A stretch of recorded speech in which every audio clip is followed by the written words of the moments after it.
โภโภอันนาข้าวของเครื่องบริโภคอันใดอันหนึ่งก็ดีมุขโยมาบายอมขออย่าได้เสียงไปเมื่อไปแก่ทานเถินทายาทาลานีอันว่าท่องเที่ยวเข้าเปลือกเข้าสารทั้งหลายกาจงทุ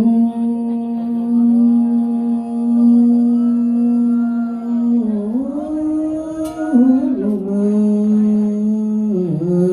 ขอเลนายาวยังเหตุพญาเศรษฐีนั้นมีด้วยประการสันไหนอันว่าท่องเที่ยวเข้าเปลือกเข้าสาร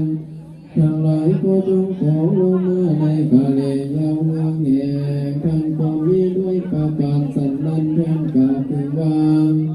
ความเสียงไปหมดไปแห่งบัตรทุกข้าของเครื่องบริโภคก็ดีและความกังวลอันตายอันใดอันหนึ่งก็ดีก็อย่าได้บังเกิด